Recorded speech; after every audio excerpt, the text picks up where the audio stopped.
আগামী নির্বাচনে ভোটের অধিকার নিশ্চিতের মাধ্যমে গণতন্ত্রের পথে এগিয়ে যাবে দেশ। সাভারে জাতীয় স্মৃতিসৌধে ৭১-এর বীর শহীদদের প্রতি শ্রদ্ধা নিবেদন শেষে এমন আশাবাদ ব্যক্ত করেছেন রাজনীতিবিদ ও সুশীল সমাজের প্রতিনিধি সহ সর্বস্তরের মানুষ। মাহি হাসানের রিপোর্টে বিস্তারিত। মহান বিজয় দিবসের ভোরে ৭১-এর বীর শহীদদের প্রতি রাষ্ট্রপতি ও প্রধান উপদেষ্টার শ্রদ্ধা নিবেদনের পর সর্বসাধারণের জন্য উন্মুক্ত করে দেয়া হয় সাভার জাতীয় স্মৃতিসৌধ। এরপর থেকেই সেখানে ঢল নামে বিভিন্ন রাজনৈতিক, সামাজিক ও সাংস্কৃতিক সংগঠনের নেতাকর্মী সহ সর্বস্তরের মানুষের। লাল সবুজ পতাকা হাতে জাতির শ্রেষ্ঠ সন্তানদের প্রতি শ্রদ্ধা জানান তারা। শ্রদ্ধা নিবেদন শেষে মুক্তিযুদ্ধের চেতনার সমুন্নত রাখার অঙ্গীকার পুনর্ব্যক্ত করেন রাজনৈতিকবিদ ও বিশিষ্টজনেরা।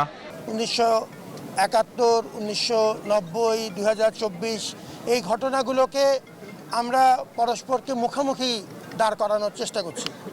এটি একান্তই হীন একটি রাজনৈতিক স্বার্থে করা হচ্ছে।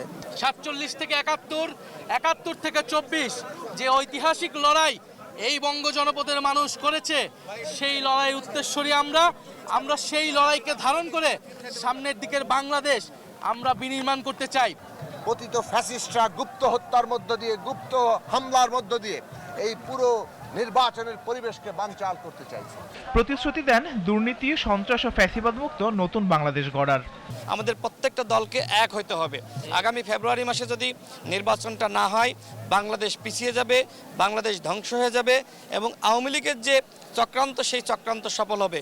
১৯৪৭, ৭১, ২৪ প্রত্যেকটাই আমাদের আবেগের জায়গা এবং ১৯৭১ সাল আমাদের বাংলাদেশের জাতীয় অর্জন। বড়দের পাশাপাশি বাবা মায়ের হাত ধরে জাতির সূর্য সন্তানদের প্রতি শ্রদ্ধা জানায় ছোট্ট শিশুরাও। জাতির সম্বন্ধে জানুক, এই জন্য আমি আমার বাচ্চাদের প্রতি বছরই নিয়ে আসি।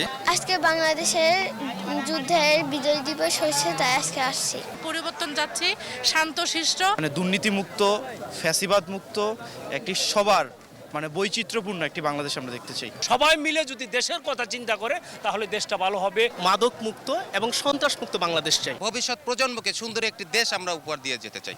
বিজয়ের ৫৪ বছর পরও স্মৃতিসৌধে সাধারণ মানুষের এমন ঢল প্রমাণ করছে ইতিহাস কখনো ভোলা যায় না। জুলাই গণ অভ্যুত্থানের পর অন্তর্বর্তী সরকারের মধ্য দিয়ে দেশ যাত্রা করছে নির্বাচনের পথে।